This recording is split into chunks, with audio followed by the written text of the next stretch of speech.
another exciting episode of the Andre The Beast Crayton Show. Please forgive my voice. I just got done with surgery last Monday and was in hospital for 5 days and supposed to be wearing a neck brace, but when I put that on, it's gonna like really lower my voice. So forgive me if my voice sounds a little bit scraggly today, but I know some of you guys are probably like, man, if I had triple spinal fusion surgery, I'd be at home in the bed. Well, I don't believe in that. I have too much work to do, or should I say, I got work to do. And when I have exciting guests that want to come on and share their stories about how they overcome certain things and what they're bringing out of their pain back into the community, I got to get up and do my job. Today is no different. I talked with this young lady all the way from Canada, and at first it was kind of, let me just be real. We talked and I was like, look, we got to go deeper than this. I know there's a lot more to you than what you got on this piece of paper. And I was able to open up Pandora's box. And I'm pretty sure she would tell you that it was like a breath of fresh air to finally be put in a situation where you're comfortable and able to share your story, because her story is now impacting other individuals in her community. Without further ado, all the way from Canada, I'd like to welcome to the show, Jacqueline Griffith. Welcome to the show, Jacqueline. Thank you so much, Andre. I'm really glad to be here. Hey, thank you so much for taking the time. Tell us a little bit about you. Man, this is crazy. Jacqueline, can you imagine trying to talk after somebody just cut your throat open, move your voice? And You're doing amazing. You're doing great. Okay. Tell the viewers a little bit about you before we get started with the show. Okay. So I am Canadian. So I was born and raised in Regina, Saskatchewan. If you're familiar with that, it's a prairie province. Gets very, very cold in the winter. So I have a lot of tough blood in me. So I grew up in Regina. I lived there until I was about 12 years old. My mom is from the Maritimes, the Atlantic region of Canada. So I also spent quite a bit of time back and forth between the West and the East as a child, and eventually moved East as well. But growing up, I had I think I had a good home.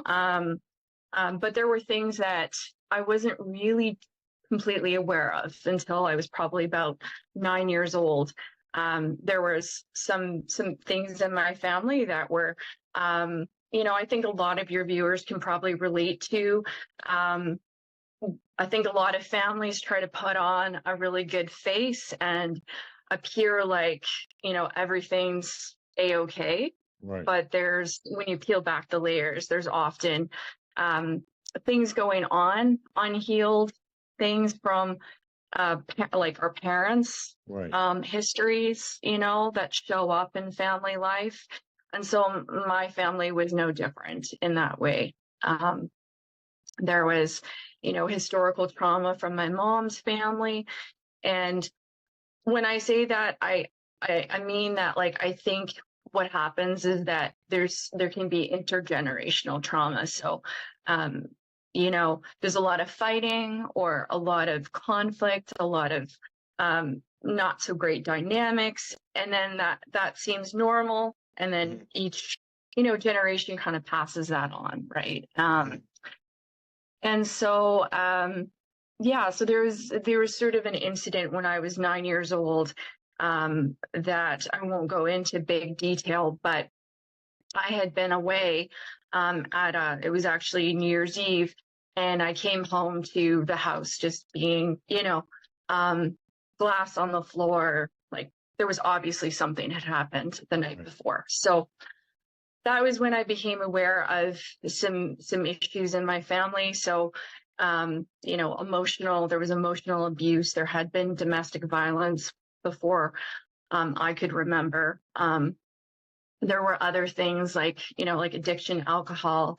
And so that I eventually discovered that that was part of why I was such an anxious child. So I experienced a lot of anxiety as a child, and I realize now that it was because I was seeking control. I was seeking stability. There were unknowns in my life, things that I didn't understand, and I wanted to control it. There was tension without me really being completely conscious of that. Hey, And so, Jacqueline, not yes. not to not to cut you off. When you mentioned control, Hmm. and evidently with what you saw going on in your household, there appeared to be, and I don't know because I wasn't there. There appeared to be no control in the house, so to speak. So who was the person when these things began to surface and you start to see these things out of control, broken glass everywhere, and Hmm. the chaos? Did your Hmm. mom not have the ability to stop it, or who did your dad realize what he was doing and come to a halt? I mean, who was the person that got between the chaos? Right. So, so it was my father, who struggled with. So again, this is another thing that I think viewers might be able to relate to, is that when we don't deal with our frustrations, when we don't know how to communicate, when we don't have a way to um, kind of take our difficulties and actually address them in the moment, then a Right, lot of things get bottled up, right? A right, lot of people will, really bottle things up. And so in the case of my father, um, and again, as you said, like, we're not here to blame people. We're not here to right, be angry. It's just about kind of understanding, right? right, And so in his case, he didn't have the emotional capacity. He had never been taught how to, I guess, I assume, really to communicate um, how he was feeling. And so there was, for the most part, things seemed very quiet. Things were pretty like stable, right? But then so whatever would happen internally for him, it would be something that didn't seem like that big of a deal that would cause him to, you know, um, have an episode of um well, like, it's emotional abuse, but throwing things, smashing things, in anger or frustration, right? And so, as I said, that didn't happen very often. But the fact that it was kind of there, that it existed, that it was a possibility, was what also kind of had things walking on eggshells, right? Jacqueline, what were the two things in eyesight 2029, you look at yourself as an adult and looking back now, what were some of the things that sent your father over the edge and maybe sent your mom over here? And bear in mind, no, the audience need to understand, we're not attacking her parents. What we're trying to put is a blueprint of emotional trauma. How do we come out of it when a lot of this stems from the time that me and you talked about, Jacqueline, from the ages of 1 to 7 years old. And now that we get older, we begin to look back and kind of analyze it. What were some of the things that probably triggered your father and triggered your mom? I think that um, probably, I mean, I think this is what triggers people a lot in general, is not feeling seen, not feeling heard, not feeling um like that connection. And I think that he may have felt misunderstood. I think that there were attempts, definitely, to try and, like, talk with him, connect with him, but there was that wall, that he had. I can't really speak to those kind of intricacies with my parents' relationship, because I think only they really know. Yeah. I do know that my mom did try to talk to him about things. There was a level of vulnerability, I think, that he found really difficult to ever show. And so instead it showed up in anger, which is so often the case for people, because anger is an accepted emotion in the world, especially for men. Don't cry. Don't emote too much is kind of the message that men often get. And, and but it's pretty normal for a man to be mad or to be, frustrated or whatever. So I think that definitely played into, how he ended up, um, you know, ending up with these episodes at times. So how was his parents, your grandparents?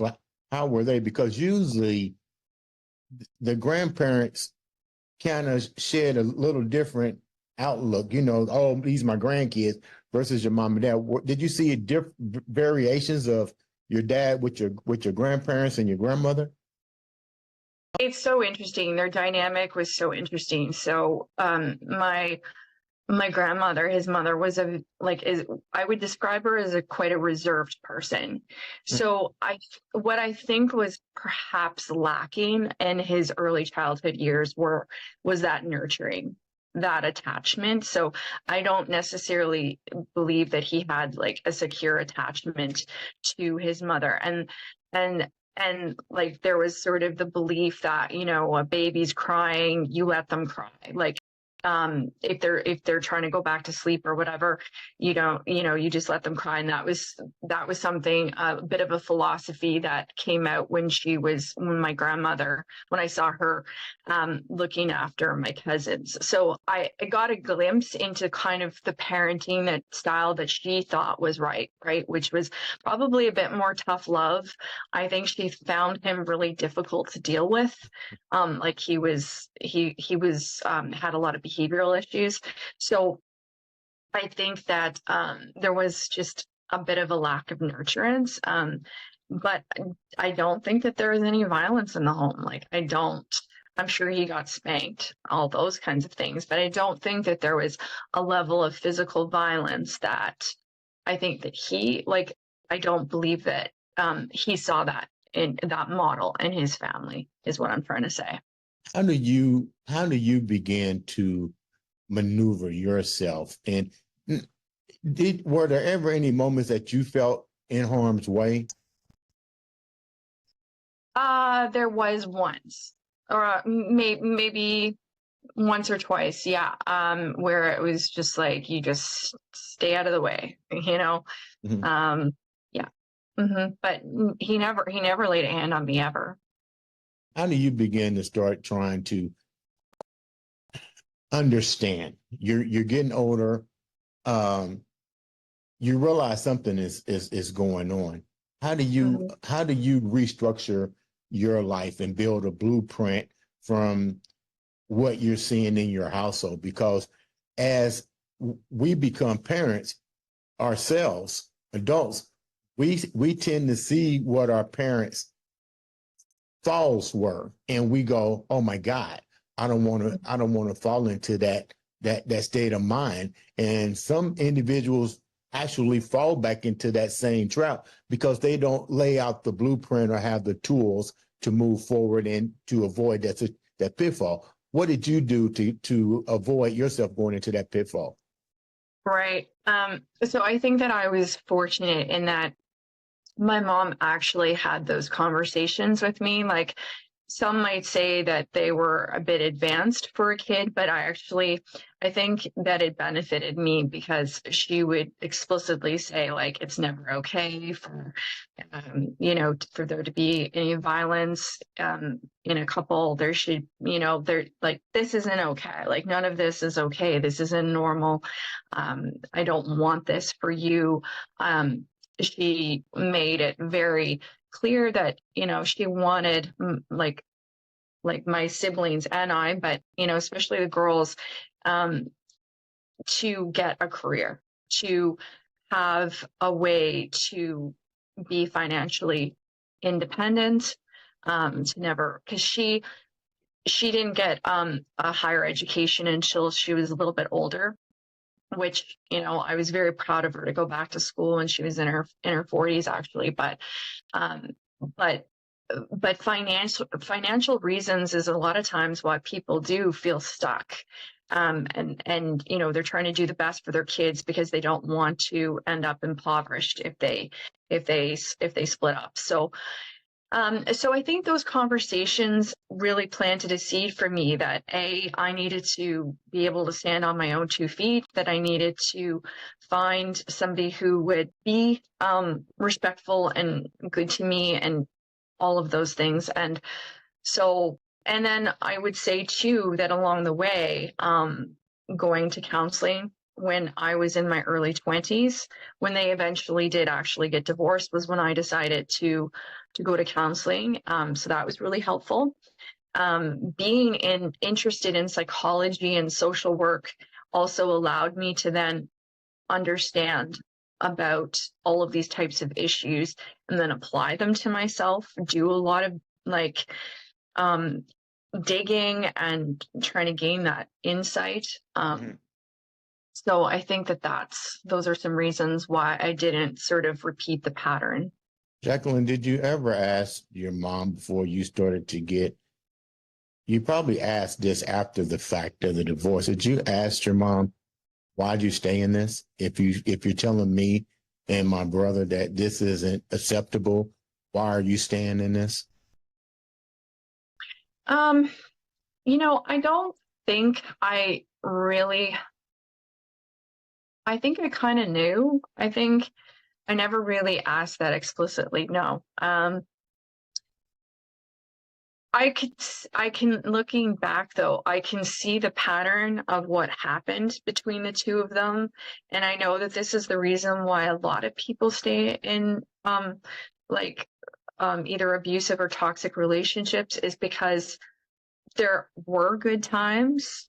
There were peaceful times. There were times that they had fun. There were times that things were good.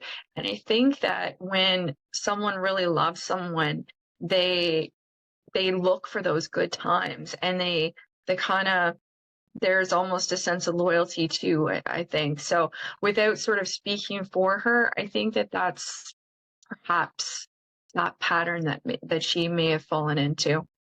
You wind up going to therapy. My hat's off to you. I recommend a lot of people need to explore getting their mental mind in check. When you went there, and I know I go to therapy. I know what it's like. When you go into that office, you have to be honest with yourself. What was the one part of that journey that you found was going to be the most difficult part of moving forward and creating the life that you wanted for yourself and not be in that same scenario? I think it was gaining that self-worth, that self-esteem, because when there are those parent wounds that you have, because it wasn't just necessarily the walking on eggshells. It was sort of this at times just a feeling of disinterest. And so when you have a parent that seems to be disinterested in you, and you're trying as a child to get their attention, or you're trying to feel accepted, validation. Yes, exactly. You want them to delight in you. And when that's missing, there's a void that then needs to be healed. It needs to, a lot of work needs to be done then. And so that journey of self-worth and self-esteem, and not sort of seeking validation in the wrong places, and all of that stuff becomes, I think, the work that was probably the hardest, and I would say has taken me the longest to arrive at. You wind up finding your calling. You wind up finding your calling out of pain, out of suffering. It was already there.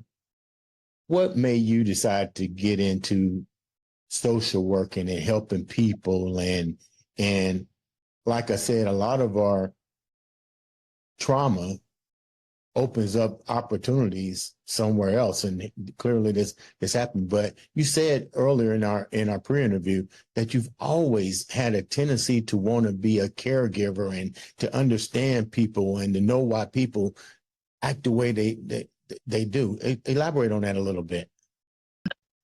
Sure. Like I think because of as I mentioned earlier, my mom used to have those pretty deep conversations with me. So, it was even things like say if another kid at school was being mean, she would kind of have me dig a little deeper. Oh, well, like, it's not just that they're being mean. They must not be feeling very good about themselves. And it sort of taught me to like not take things on at the surface level, that people are complicated, they're complex. And I think that I just had a real interest in understanding people, and then to add to that, wanting to contribute to the world in some way to help people. I find it extremely gratifying each time that either one of my counseling clients or one of my coaching clients, when I see them progressing, when I see them healing, when I see them, they'll be so proud of themselves, telling me like, I'm not doing this thing anymore, like, say people pleasing, or now I'm feeling so much better about myself. I understand my worth. Like I am honestly like just beaming. Like there's nothing like it. Like it's just a feeling of satisfaction to see people learning about themselves and then doing better and then having a happier life because of it. Mm-hmm. And so to me, that also contributes to, like, if they're doing better, then their kids are doing better, their spouses are doing better, the community is doing better. Like, it has such a ripple effect. And then generations after are healthier, mm-hmm. are happier. And so to me, that's amazing. And you have a master's, correct? I do. Yes, in social work. In social mm-hmm. work. How difficult was that for you, as well as trying to navigate your own life and making sure that you're on the right path? A master's is totally different than just having a BA or anything. A degree is a degree, but a master's is meaning you put some work in there. How important right. was that for you to get that master's based on what you had went through? It was really important to me. I mean, I think that when you come from a certain background, you think like, oh, you have doubt in yourself. Like, who am I to do this? Right. But I think that I also knew that the only way that I would be able to accomplish the dream of being able to one day open up my own private practice, which I have done, it would be to get my master's. Like, that door wouldn't be available unless I did that. And I've always believed that, like, you have to do what it takes. If you've got a dream, or if you have to be committed to do what it takes to have what you want in life. And so, it was hard because I had to walk away from a job. I didn't love the job, but it was good pay. I think some people might have said it was good enough, but it wasn't what I wanted. And so, so the master's was extremely important, and was a big stepping stone in my life. When you look at social work today, and you have your own practice, and you're seeing people come in and out of your office, what are three of the biggest things that people are dealing with today that you look at and go, wow, I probably dealt with that same identical situation?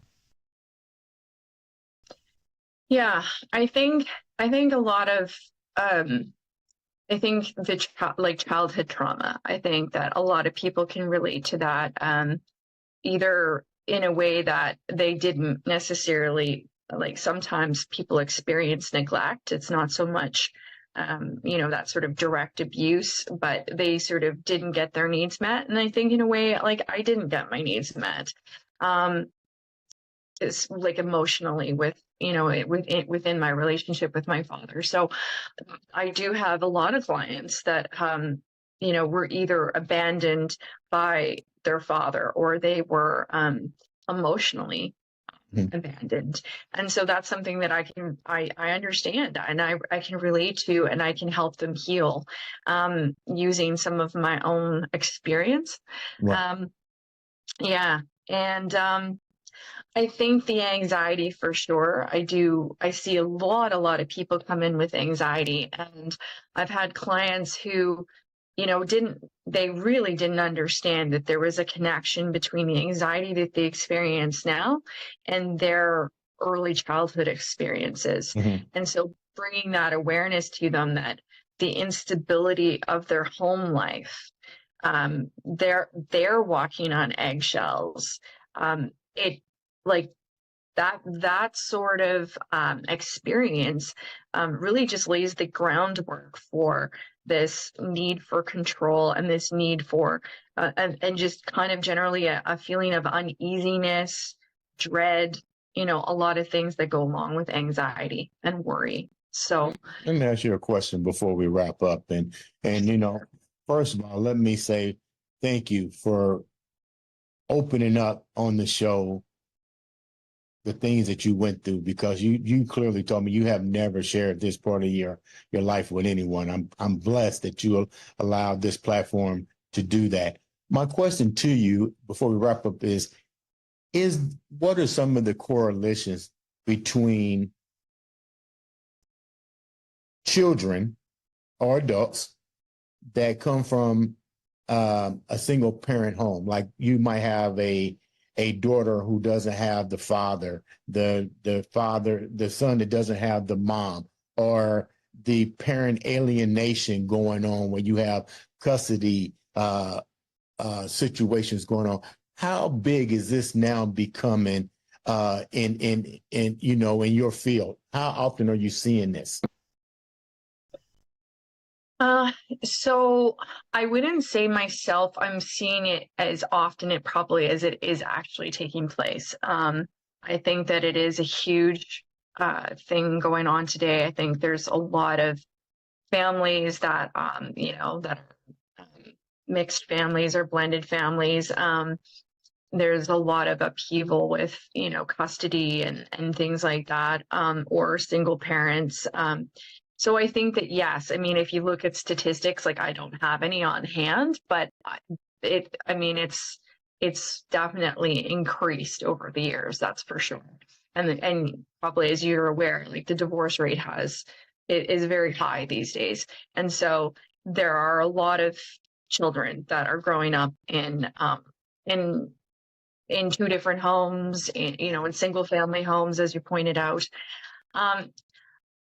I think it depends on how people handle it. Like, I think that, like, some children can grow up in like very healthy, not saying that there wouldn't be something missing, but they can grow up in a very healthy home with a single parent. It just depends on that parent and what they're able to give. And if there's other supports, like, say, grandparents or something like that, I think that they're like, that can be a very happy, healthy home.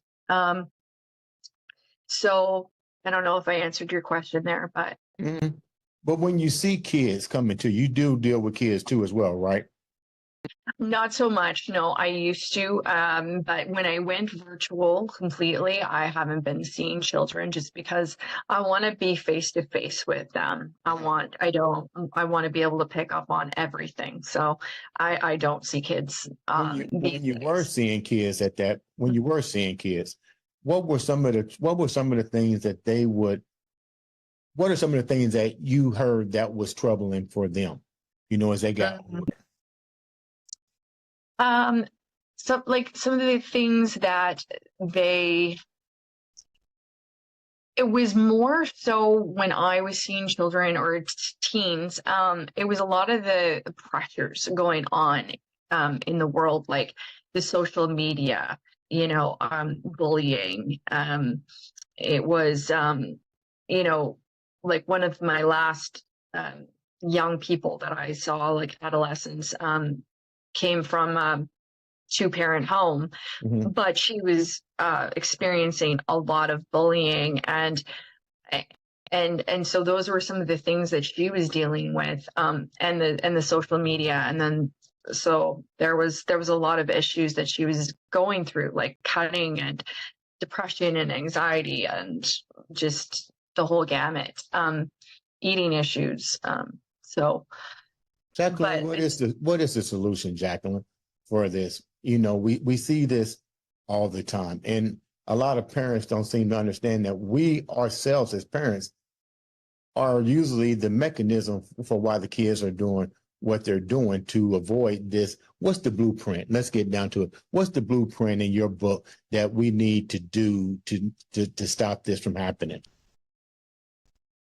I think that the connection with your children has to start immediately. Like, I'm talking pregnancy, I'm talking when they're infants. Like, we cannot underestimate when their social and emotional needs start.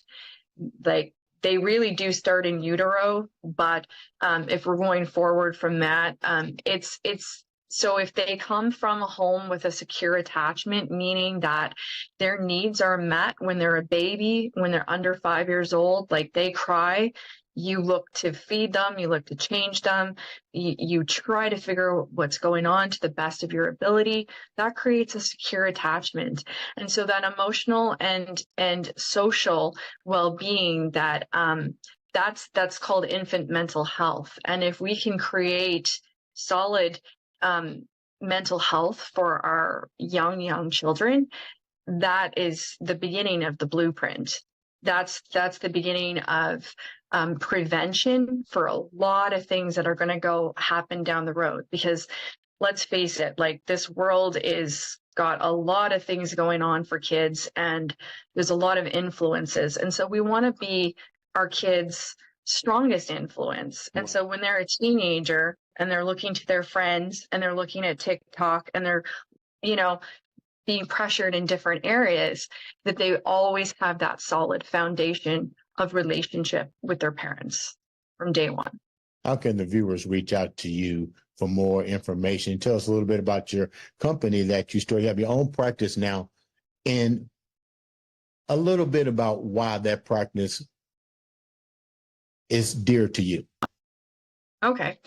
So I have two practices. So Shine Coaching is my practice that I've been promoting on LinkedIn for a couple of years now.